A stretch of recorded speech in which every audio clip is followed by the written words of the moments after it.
In this video, I will demonstrate how to create a three-dimensional formula. We use three-dimensional formulas when we want to create a summary sheet to quickly calculate data from other sheets in the workbook. The key is to make sure that the labels in the data are typed into identical cells on each sheet.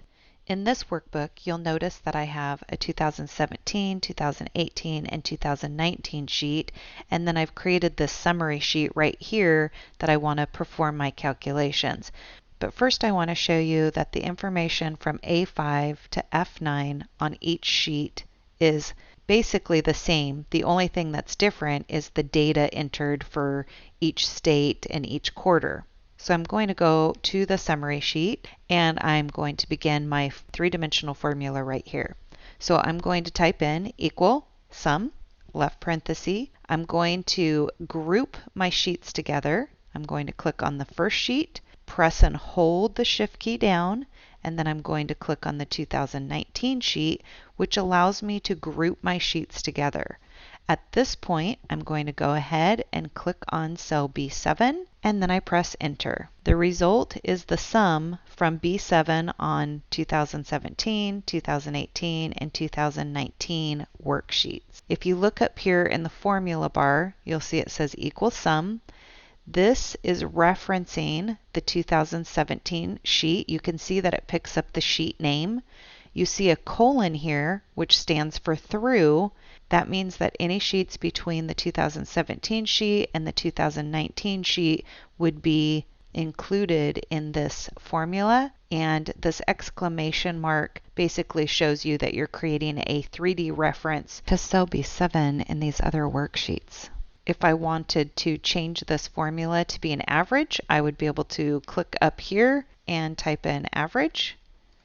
And now I have the average of B7 between these three sheets. I'm going to go ahead and click undo to take that back to a sum.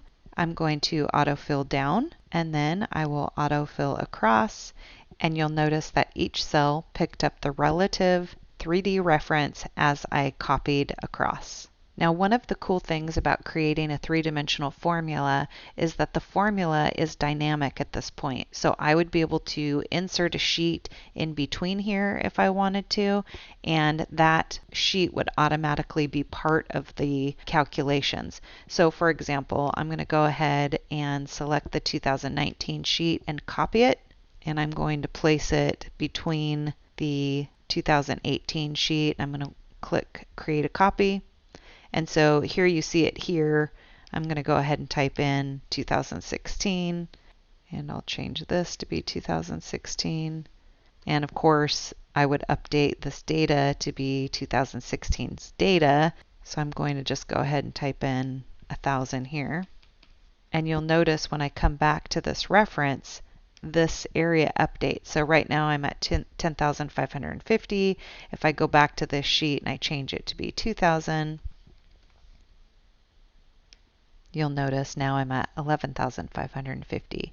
So I can insert sheets in between here, and those formulas will automatically recalculate on my summary sheet. I'm going to go ahead and delete this information because I want to show you that I could create a 3D reference to cell B7 on each sheet one at a time. So what I could do is type equal, click on the 2017 sheet, click on cell B7, enter a plus, click on the 2016 sheet, click on cell B7, enter a plus, click on the 2018 sheet, click on cell B7, enter a plus, click on the 2019 sheet, click on cell B7, and then I would just press enter. And you can see the calculation is the same, but now I've just created these 3D references individually to each sheet.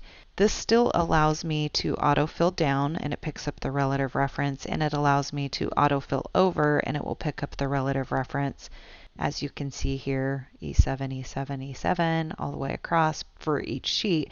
But doing it this way, I wouldn't be able to insert a sheet into the middle between these sheets and have it automatically calculate. Instead, if I entered a new sheet, I would need to remember to come up here, create a plus, and link back to that sheet as well. So there you go. That's how you create a three-dimensional formula.